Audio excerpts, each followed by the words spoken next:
Please. Yes. Okay, we're recording. It's on its way. It's happening now, and it begins in 3, 2, 1. Oh, everything's quiet. Why? What did I do there? Let's double check everything. Oh. All right. I don't know what happened there. Here we go. 3, 2, 1.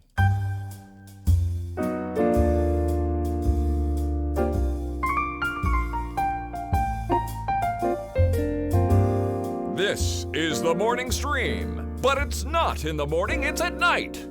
TMS Pm.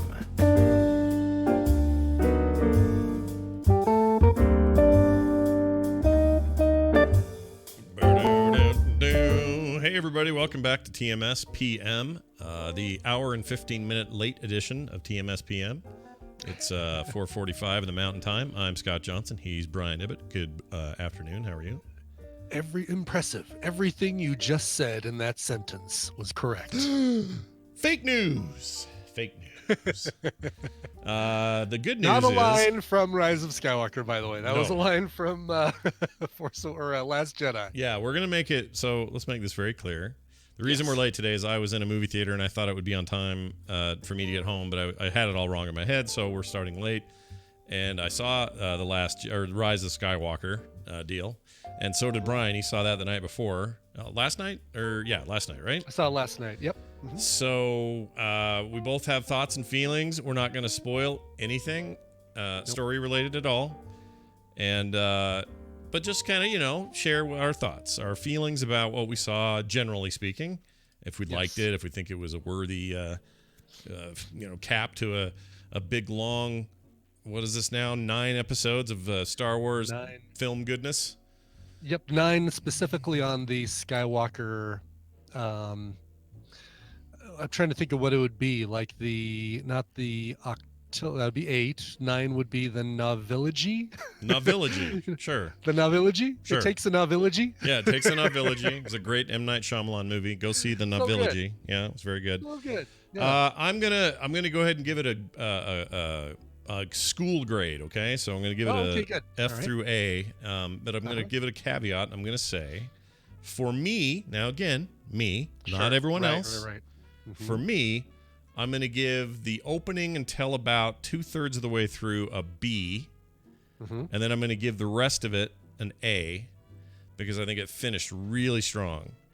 I think it has some uneven stuff in the beginning. I think it has a lot of mouths to feed. And that's tricky. The only time I've ever seen a movie with this big of an ensemble work it out was like Endgame. It was like the last time that was done well. So I think that's really hard to do. And you got a lot of character arcs to sort of sew up and get taken care of. Lots of plot lines to tie up. Correct. Yep. Plus you got to introduce a couple of new people. And then, as a result, you don't have a lot of time with them. And so that can feel a little uneven. But I really liked how it ended. And I have a take on that I shared with Brian via text that I'm not going to share here because it probably actually gives away too much to say. It does. But it's accurate. I think so too. And again, not in a bad way for me. Like I enjoyed that as a throwback. Mm-hmm. I will say there's one thing that I was really happy to see, and that was they gave Carrie Fisher and Mark Hamill top of the credits. They gave them top billing, which I thought was a really nice thing to do. Specifically, Carrie Fisher got top billing given her recent passing. I thought that was a really nice tribute. And it's not a spoiler to say that they did a great job of integrating the Carrie Fisher footage that they had, the deleted scenes from the last couple of movies, B-roll footage. Yeah. That's stuff that I was going to be, that you just can't help but be scrutinous of when you see it up on screen. You want to look for the seams, you want to look for the mistakes, and they did a good job.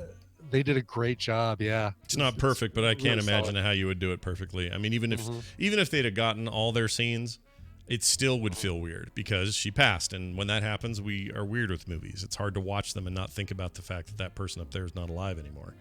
And so, yes, I agree with you. They handled that stuff pretty well. In fact, all the stuff with Leia I thought was just handled nicely. It was all that was all good. Yeah. But it was a really good time, and I would recommend it to anyone who likes Star Wars. I realize that, normally I tend to jive with the averages. So when I go to a movie and I see an average score and I'm on Rotten Tomatoes of 80%, That's typically kind of what I end up feeling is right around that. I'm not 100% of the time, but a lot of the time, the averages on something like Rotten Tomatoes or other aggregates are kind of where I'm at. In this case, I don't agree with the current reviews. I think they're somewhere in the middling 50s or something. I think so, yeah. And I think that's low. I think that's too low. I understand some of their criticisms, and in a couple of cases I agree with them. But I think, look, if you're looking for Star Wars, I got good news for you. This is a Star Wars ass movie. This is Star Wars AF. Yeah. Oh yeah. AF is as F. Yes. And it knows that, it embraces that, and it goes for it. I think part of the problem is a lot of us are going to this now having seen what I think is a bit of a breakout surprise hit in The Mandalorian. I mean, we all knew it was going to be a big deal, but I don't think we thought it was going to be as good as it is. And as a result, it's hard not to compare the film Skywalker saga stuff with what's happening on a weekly basis. And unfortunately, I don't think that's fair, even though we can't really avoid doing that. Because, these are one-off 2-hour experiences that please an audience, and you're done. The Mandalorian and things like it are week to week and span an entire season and can arc over to another season, and you can continue on. And I think they just have an advantage. I think television, the way it is today, they have an advantage over films. They just do. So try not to go in there with too much of that in your head, and just enjoy it for what it is. And I really had a great time. I loved it. Yeah, I think, and I'm going to pretty much echo your sentiments. I think I might have liked the first third of the movie more. Or did you say the first third or first 2/3? First 2/3. I mean, maybe it was the first. Well, let's say half. The first half just seemed. First half. It had some high points and some points where I was like, "What are you guys doing?" Or it just felt like a little uneven. Is all. It's not a deal breaker by any stretch, but yeah, that's kind of where there's definitely some stuff that they do some great world building, some stuff that I'd like to know a lot more about, and I really like that. Again, not going to say more than that, but I think I enjoyed the film kind of more on a solid level across the board. I feel like the whole thing was an A minus for me. But again, caveat: I enjoyed The Last Jedi. I enjoyed The Force Awakens.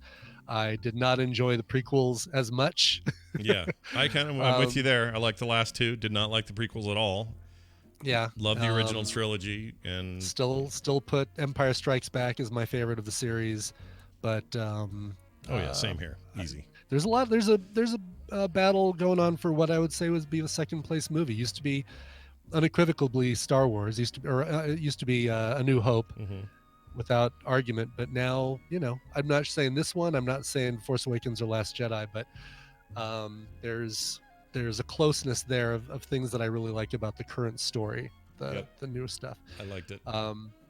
I do like the character paths with this group. It doesn't all have to be we're all going to the same place on the same thing and doing the same thing together. Right. On a emotional level, I mean, not on a physical travel level, but they do have the physical travel level more down this time. Like they're all kind of together more than they usually are, or they were in the last movie. Last movie they split up a lot. Seems like, but yeah, like they are all on very different arcs, and I think they sew up most of them pretty well. Yeah, it was good. And you got to see it. So you kind of lucked out with this situation with getting to see it with a group of people who rented out the theater for the college, and getting to see it with a bunch of fans and people. Well, I mean, fans are going to go opening night as well, but a bunch of people who are kind of in that. Hey, we're all here together. We didn't pay for this. Let's have fun and enjoy this and that sort of thing. Yeah. So I bought my tickets the night they went on sale, and I told you that I had that situation where I think I got into the queue where there was the timer, and then realized, I need to change out the credit card that I'm using for this because I've changed numbers. My card got stolen or reused, and they issued me a new card, and since I've been on A list, it's been just charging the new card. But when I'm purchasing a ticket like I had to buy for Tina for this one, then because we couldn't use both of our A lists and guarantee that we're going to be sitting next to each other. Oh, I see. It would just be luck to like both of us hit at the same time and get through. So I'm like, I'll just save the trouble and do that. Yeah. So I went and changed my credit card number and then backed out, and then it skipped the queue, showed me a completely empty theater, and said, pick your seats for Whoa. the Dolby Atmos showing of Rise of Skywalker. So I went boop boop submit and got the very the very center two seats that I wanted. That's crazy. So and that was like a month and a half ago when tickets went on sale, and my uncle never responded to me back then, and then he called me about a week ago and said, so do you have tickets yet for Rise of Skywalker? And I said, yeah, I got them back in October or November when they went on sale. Yeah. Did you not get some? He's like, no. And I'm like, well, shoot, we saw the very first one together the night before. We saw Star Wars the night before it opened at the Cooper Theater because he won tickets on a radio station and took me. And so we sat in the front row of the balcony at the Cooper Theater overlooking their I can't remember the name of the screen, but it was like a curved 90 millimeter or something like that. I can't remember what. Right, I know what you mean though. The curved one is a big 90 millimeter something. It's not something IMAX. Like it's not IMAX, not that. Yeah, it's good though. Just first thing I did, got home and got out pieces of paper and pencil and drew all my favorite scenes from the movie and characters and stuff like that. That's I great. wish I could find that stuff. That's got to be somewhere. So right? It was a bummer that we didn't get to see this one together last night, but yeah. Tina and I did. We show up at the theater. We walk up. We're in line. We've got my little A-list thing on my phone to show my tickets, and I'm thinking, all right, let's make sure nothing went wrong with my purchase of the tickets. Yeah. This little back end way of getting in there. So the guy gets his little scanner out and he points it at my phone, and it beeps, and he looks at it and then points it at it again, and then looks closer at my phone and says, you're at the wrong theater. What? Like entirely the wrong movie theater building? The entirely wrong movie theater building. Wow. The theater we usually go to is this one. However, for Rise of Skywalker, I bought my tickets for a theater that was 5.5 miles away. Oh, I thought you were gonna say hours. I was about to die. I was like, hours? No, but miles. Okay. So what'd you end up doing? Unfortunately, Tina and I had we went and got dinner on the way. We went and got ramen from this place that's really fast, and so we ate and got up and got our check paid without them bringing a ticket to the table and all that. So we were actually ahead of the game. So I'm like looking at my watch. I'm like, all right, yeah, we can do this. If they're going to be previews, there's going to be trailers. We're already half an hour early because we were going to get popcorn and all that stuff. Yeah. We just got to go to the other theater, park, get inside, get our popcorn, drink, and then get to our seats. No problem. Okay. Dude, without even being like friggin' Mario Andretti on the highway, we still got into the theater, got parked into the theater, popcorn, drink, metal tin, collector's tin of popcorn bucket. Yeah. Because I didn't want Tina to have to share my popcorn if I was still a little virusy. Sure. And we were seated when Maria frickin' Menounos was done talking about Nuvi. Wow.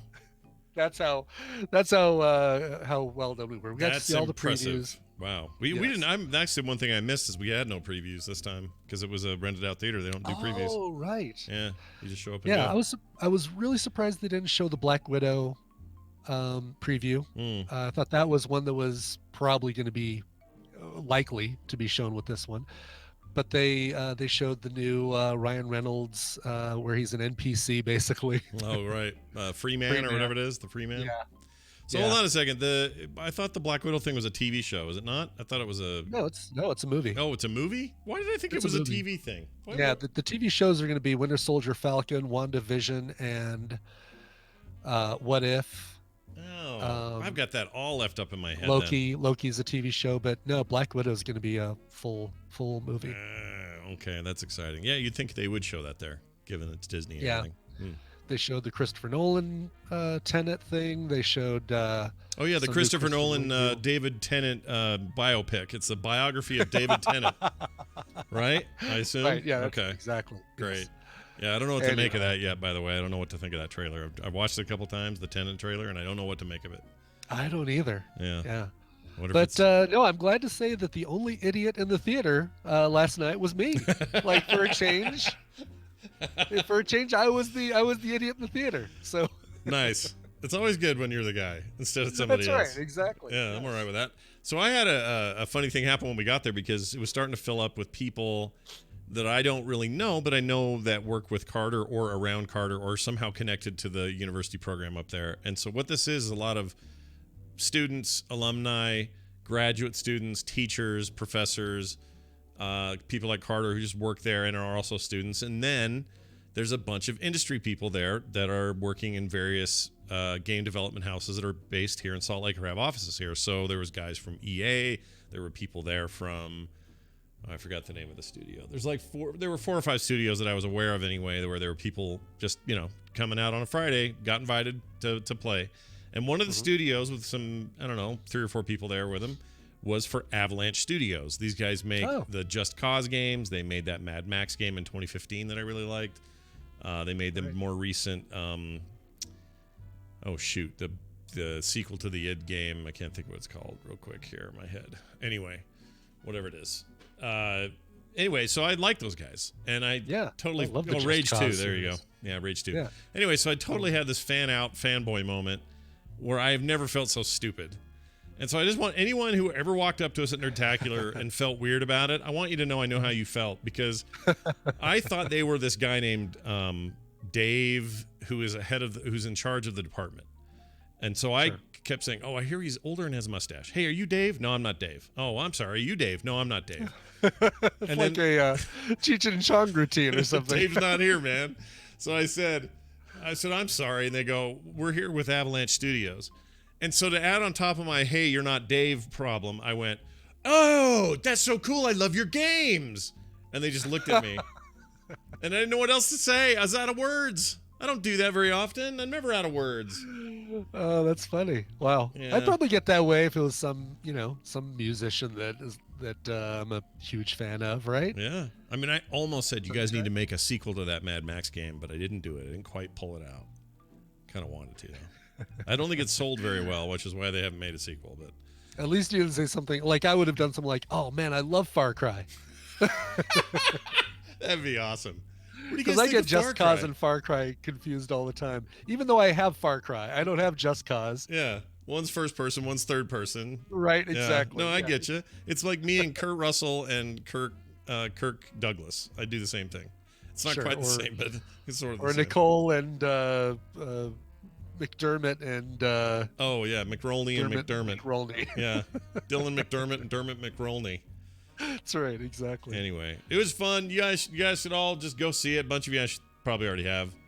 But as you can tell, we're not, no spoilers. We don't want to give anything away. It's a big ending to a big story, and there's some stuff in there. I'm a little bummed that the next 2 Tuesdays are going to be Christmas Eve and New Year's Eve. Mhm. I know we're not doing a show Christmas Eve. Right. If we do a show New Year's Eve, having Justin on, maybe we turn on the spoiler warning and talk a little bit about it. And go to town on it. It appears Go to town on I it. watched his Twitter last night. He appears not to be happy with it. He seems not to like it. So I'm gonna guess, yeah. and I'm wording this in a way that doesn't tell anybody anything, that his complaints about this one mirror the complaints he had about the first one of this trilogy. Yeah. So which is a little bit of what we talked about on text, like Yes, some of yes. that. Yeah. I'll bet you're right. I think there'll be a weird knock-on effect down the road where people will think more fondly of the Rian Johnson middle film because of that. Because that didn't do that as much, if you know what I mean. Right. But anyway, it ended. It's a thing. We're done. Star Wars. I was 8 years old when it started. Or 7, whatever I was. I'm 50 now. We're done. No more Star Wars. Well, no more Skywalker. Oh yeah, no more Skywalker. Mandalorian is Star Wars, and all the other movies that they have been talking about, whether they happen or not, Right. Are all going to be Star Yeah, Wars. I mean, universe, I'm mostly kidding, but I think that it is kind of nice to be past the Skywalker thing. It little is. bit, you know, It like is. we can move on. Tell us another, if you want to do another big multi-part thing, great. In the movies, if you want to do more one-offs, that'd be cool. I'm personally, I think I'm they're all saying about they want to TV. do more one-offs. Yeah.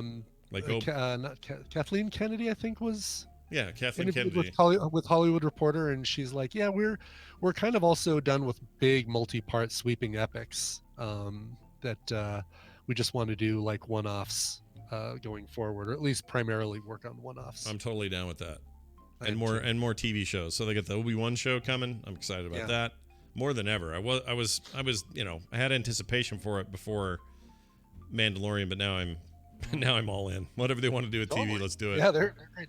Do you remember something called Star Wars Underground? No. This was the or Underworld, maybe it's Star Wars Underworld. It was the TV show that George Lucas wanted to do before Disney came along, and it was going to be a live action hour-long TV like drama that Oh, right.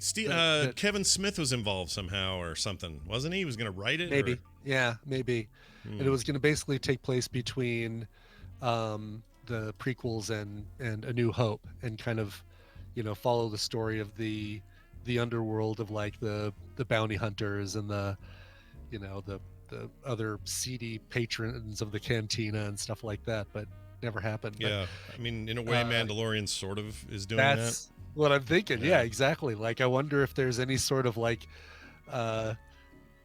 storylines or ideas that kind of got pulled out of a folder, like, well, why don't we do this with Mandalorian? that. Yeah, kind of. And I think that's when they scrapped the Boba Fett movie, probably because they were working on Mandalorian and said, you know what, we kind of got that covered too.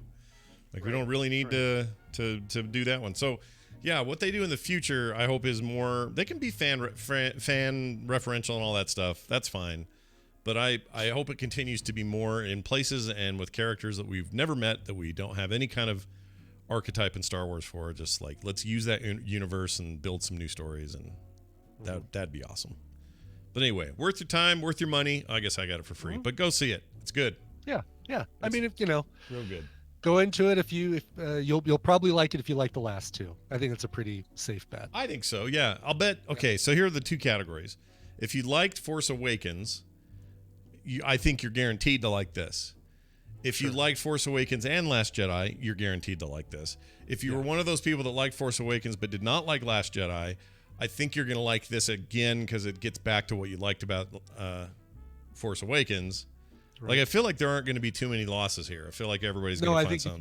if you liked The Last Jedi but did not like Force Awakens, you're probably not going to like this. Oh, good point. Yeah, I think that is a truth. In fact, I've heard from a few people who really like the second film and, as a result, do not like this. Right. So, once again, Star Wars fandom, big ugly mess. It is. We can't It's decide what we like. So. Hive of scum and villainy. Yep, that's right. These aren't the trolls you're looking for, they always say.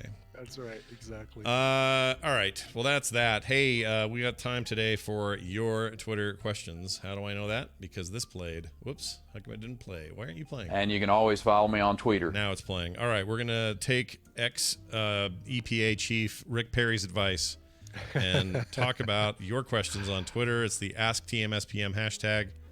And we already have a number of them. Cool. Here's the first one. Robert Wallace says, no question, just Merry Christmas. Okay. Aww. All right. Nice enough. He's a picture of his dog with a lit up collar on, looking adorable. We asked you to do one thing. Give us questions, Wallace. Yep. And you can't even do that. All right? you gave us Jeez. was a beautiful puppy. Yeah. Well done. Saint JW says, what are you buying in the Steam sale? I need to go. I haven't looked at it yet, so I'm going to go look, but I have a sinking suspicion I own most of the things on sale, so I probably don't. Right. Probably won't get much. Do you have anything you've had your eye on? No, there's nothing. I've got Switch games that I've got to work on before I even look at anything Steam. Did you ever play Dead Cells by chance? Yes, I love Dead Cells. They I played it and got through a lot of it. Yeah, here's what you should do, because apparently they've just been hammering away on that thing, just tweaking it and shining it really? up. I guess right now it's in the best shape it's ever been, so you may want to check it again. Ooh, okay, I'll do that. Just a little side note. All right, here's Scott says, what's your favorite Christmas toy that you remember as a kid? Did you get Micronauts as a Christmas gift, or was that I something did. Yeah, like that was usually a go-to. Like, I think rocket tubes might have been my Christmas present from my grandparents. No, I mean, yeah, that was a great present. I was reminded of something during our watching, and you haven't watched it yet, are watching of Christmas Evil on Film Sack. Not yet. I'm trying to get the file to download. Dunaway's file's not working, but whatever. Oh, great. I'll Talk about how you're pirating the movie on TMS. That's a really good idea. Nobody ever listens to this. No. In the background, you see a thing called, you see a thing on the floor that the kids just opened for Christmas that looks like this weird little platform with a plastic cover, and some paddles on each end. Okay. And that was a game called Gnip Gnop. Gnip Gnop. Gnip Gnop. And right. you can probably guess by the name that it's it's the word ping pong backwards. Oh, I didn't know. Okay. Now okay. I can see it. One could maybe guess that. Not me. All right. I do see it now, though. It's interesting looking. And the object of the game, basically, you had three like little paddles that you'd slam your hands down on, and they were attached to little levers that would fling the ball across to the other player, and there were little holes that it had to go through on the other side to make it to the other player. Okay. And you had 3 red balls, they had 3 green balls, and the object was to get all 3 of your color on their side before they could get all 3 of theirs on your side. Right. And it is a furious, like, pound, pound, pound, pound, pound, pound, pound, pound, pound, pound. Mm-hmm. You're frequently replacing rubber bands in these things. You're frequently having to fix Gnip Gnop. But it was seeing that in Christmas Evil that made me think of that game, which I had not thought of in about 25 years. That's in this movie. Okay. That's in this movie. And didn't you tell me off air, maybe you said it on air, that this is Roger Waters, or no, who was it? John Waters. John Waters, not Roger Waters of Pink Floyd fame. Not Roger Waters of Pink Floyd. No. Sorry. Does anybody here remember Christmas Evil? I don't know why I thought of him. John Waters says that it's his favorite Christmas movie of all time. Okay. And have you seen Joker? Still not. No. I'm okay. meaning to. The minute that thing is anywhere to rent, I guess it probably is now. I'll just. It go is now. get it. This week it actually became available for that. Yeah, I'll do that. I wish you could watch both Joker and Christmas Evil tonight before Film Sack, because it's weird how there's a lot of things that Joker uses that's in Christmas Evil. Do you think it was intentional that they were referencing that? No, Okay. I don't think so. Okay, interesting. But like lots of looking in the mirror and doing stuff, and applying a fake beard versus applying makeup, and the way his work treats him and stuff like that. Anyway, it's very Weird. similar. Okay. It's really weird. All right, no, I'm into the comparisons. I like that. Yeah, I'm sure that'll come up tomorrow. Anyway, Gnip Gnop, not my favorite Christmas toy of all time, but one that I absolutely remember. How about you? Boy, I get the Atari 2600 when it came out for Christmas, but I found out about it because it was tucked behind my parents' chair in their bedroom, and nice. they went out, and I snuck in their room and looked and saw it behind there. I was like, oh, I got an Atari 2600. I mean, I'm tempted to say the time my dad assembled a full-size trampoline in the living room on Christmas morning, and then the tramp was the present everybody got, and we jumped on it for weeks. He didn't take it down in the living room for weeks because it was, winter. That was just weird. But I don't think that counts because that was everybody's gift. So the one I'm going to say is the year they went to Japan and then quietly hid some boxes in their closet that whole summer and that fall. And then Christmas morning, we opened up these big, my brother and I both got one, they big Hitachi boom boxes.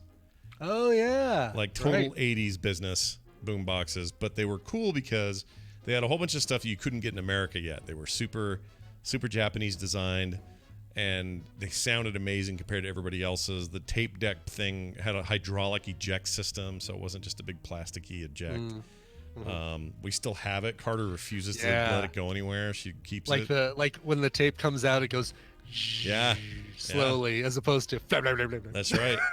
And I had what do you call it? Auto reverse? No, like indicators for when the beat was going, so you have red lights looking like two Cylons. Yeah, little level LEDs. Yeah, that was cool. Tweeters on there, big subwoofers. It was great. Yep. Love that thing.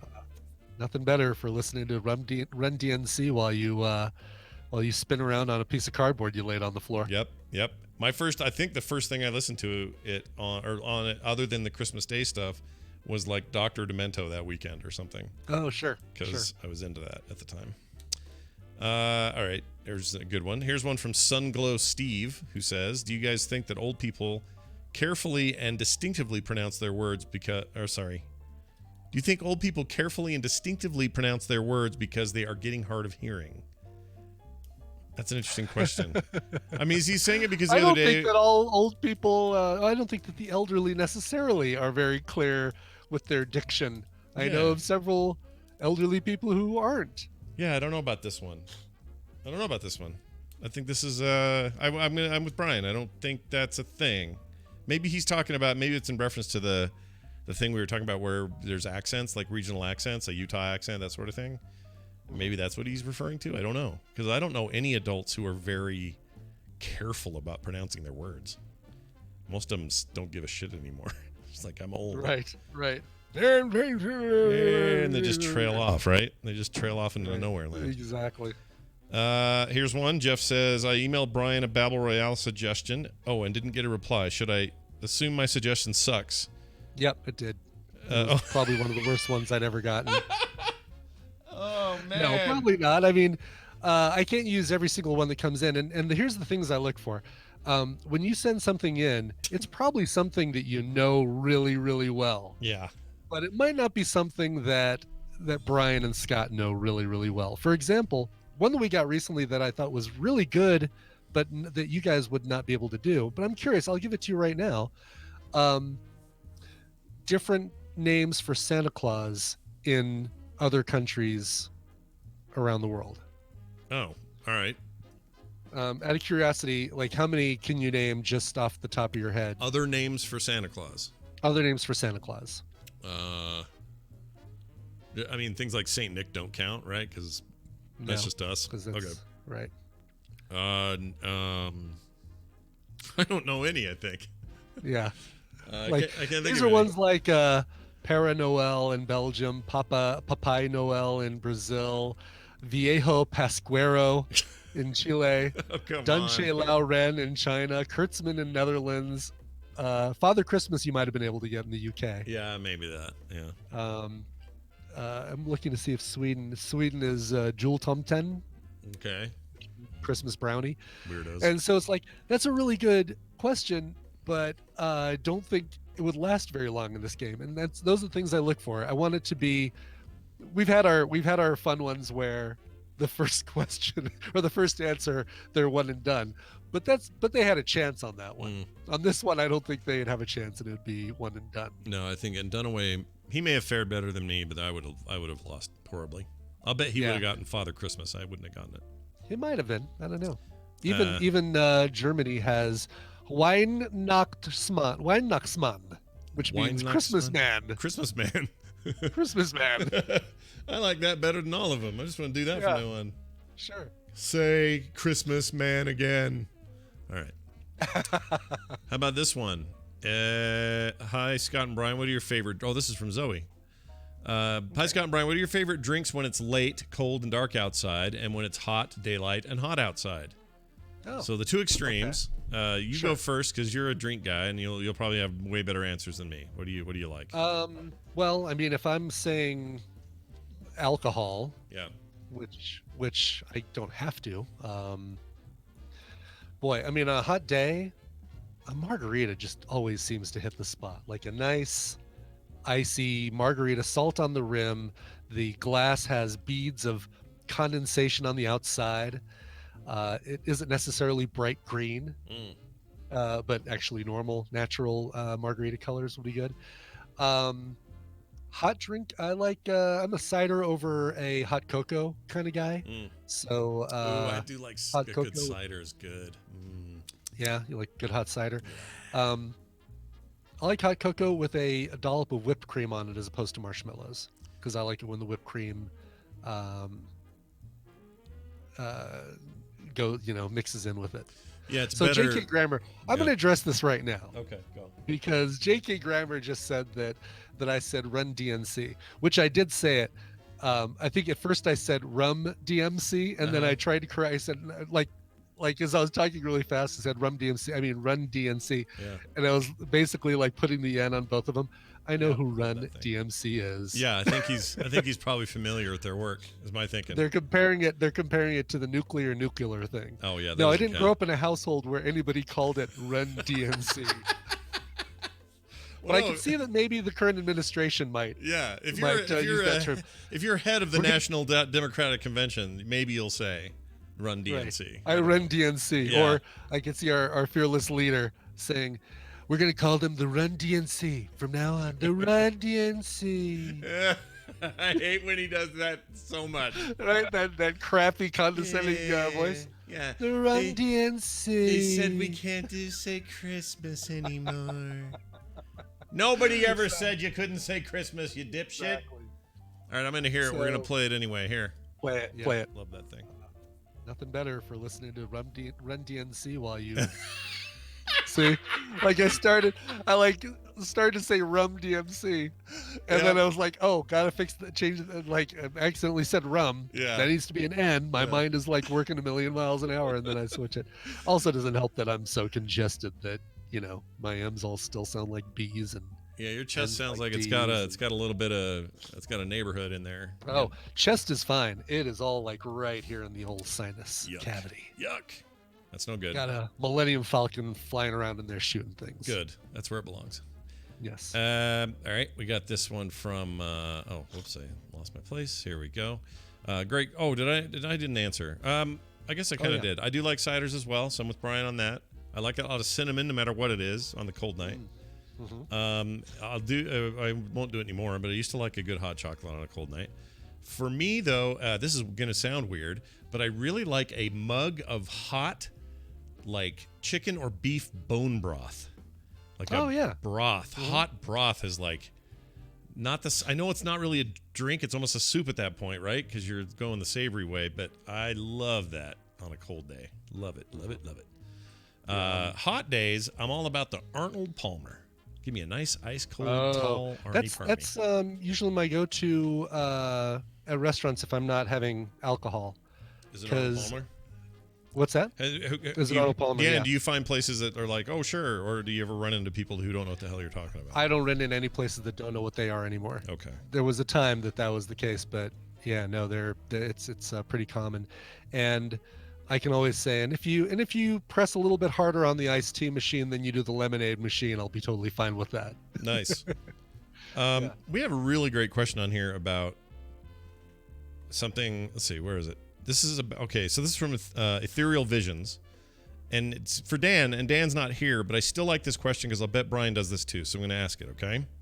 Mm-hmm. So Brian, the tabletop man, do you know any of or use any house rules to make classic board games like Clue, Risk, or Sorry, whatever, more fun and interesting? I just read about the Monopoly auction rule, and it sparked my question. So do you do that at all? Do you have like a rule? What do you do? Well, it's funny. The Monopoly auction rule is the real rule. Like if somebody lands on a space and they decide they don't want to buy it, then it all of a sudden goes up to auction, and people bid on it, and they can get, Tennessee Avenue for pennies on the dollar. Wow. When we, just to kind of get the Monopoly crap out of the way, we do the free parking deal that you're not supposed to do with everything that people pay goes into free parking. Everything that people pay to the government, right? And then you collect it when you land on free parking and stuff like that. Sure. House rules on anything else, though? No, I don't think we do. We're pretty steadfast. Do you oppose it if somebody says, like, let's say you're at Crazy Neighbors and Dave goes, you know what we're going to do today? We're playing poker, but if you get a 3 of diamonds, it means you have to pull your pants off or something. Like, do you allow this? He does that, though. I mean, that's absolutely what you think you're coming up with a facetious answer. Yeah. Not a facetious. You think you're coming up with an outlandish rule. Yeah. No, that's exactly what he does. Like, if you get a red face card, then we all put our things back in, we take a shot, and we deal out again. Wow. Like, oh, jeez. That's hilarious. Okay. Yes. I usually don't like it unless everyone kind of comes in with the assumption that the rule should be like it should be played a certain way, and we all accept that rule's in there. If that hasn't been established already, drives me crazy when somebody at the table goes, "All right, we're going to play Catan, but now bushels of corn are worth 3 times as much. That's a house rule." Like, no, it isn't. That would be the thing, right? It would have to be something like that. Like, it's something that people would do to make the game easier. Mm-hmm. And I feel like they've already play tested the game. It's fine. Yeah. Yeah. The Monopoly thing exists just because it's almost more common for people to play free parking as a collect-all than not. So. All right. But anything else is just created as a way to make the game easier. Yeah, and if something's good enough as a rule, they'll either do a variant for real or another game, or like, I don't know. I think a game's rules are a game's rules, and I understand that somebody might say, well, then what do you think about video games where you can go and change like mutators and make stuff different? And I don't like that much either. I mean, I guess in multiplayer I kind of do sometimes, but I don't know. But that's less house rules and more of cheat codes. Yeah, that's true. But there's mods and things. Like mods probably are closer comparison, right? Yep. Something like that. I don't know, dude. We haven't played it yet, but we do have that Monopoly game that's the Cheaters Edition, where you have a stack of cards besides Community, Chest, and Chance that if you do the thing on the cheat on the card, like take money from the bank when nobody's looking, or put an extra house on one of your properties, then you get extra cash from the bank. And if you get caught, you get handcuffed to the board. Wow. Okay. That's fantastic. Yeah, I haven't played it yet, but I can't wait to. That's a variant that you'll never forget. A reminder too, while we're talking about Monopoly, there's no such good thing as Monopoly. There's only such a thing as good Monopoly Deal. I love that game. It's so much fun. People should get that for Christmas if you haven't already. Monopoly Deal. It's very good. It's a card game. All right, Brian. That's kind of a deal? Oh, that's good. Why didn't I think of playing that? Classic. Yeah, what's wrong with me? Here. Kind of a deal. Oh, that's so old. It is. I don't even remember what it was from. All right, we're going to find out right now. What kind of a deal? Do I have it in here? Shit fire, that's a damn good deal. No, that's a different deal. It's about time the American family got a square deal. All right. That's not it. What kind of a deal? What kind of a deal? There it is. It's right there. Oh, what kind of a deal? He's supposed to be young Jean-Claude Van Damme in something. What was... Oh, Bloodsport. Bloodsport. That's it. Rainbow Bridesmaids? Yeah. Rainbow Bridesmaids? That's it. It wasn't Surf Nazis. He wasn't in Surf Nazis. Must have. Yeah. Yeah, that... As much as I'd like to attribute him to being in that movie, he was not in that movie. Right. No. All right. We got a final thing I want to read here. This is an email from Christopher Walken. Or Walker. Sorry. Christopher Walker. I want to know when you guys are going to get around to watch Red Zone. I mean, again, you have a very good Christopher Walken. You should know that. It's very good. Yeah, but I can't do it with my congestion going on. What condition your condition is in. All right, here it is. Right. Christopher Walker says, "Hey Scott, I had the joy of growing up in Ogden, Utah. Insert armpit joke here," he says. "And I moved away when I was 18. Well, you're lucky then. I didn't think I had an accent per se, but my non-Utah friends would point that out that I do. It's more of a cadence than a pronunciation. Utahns tend to speak more slowly or with more pausing than many other parts of the country. Whenever I call back to friends I grew up with, I can now hear it.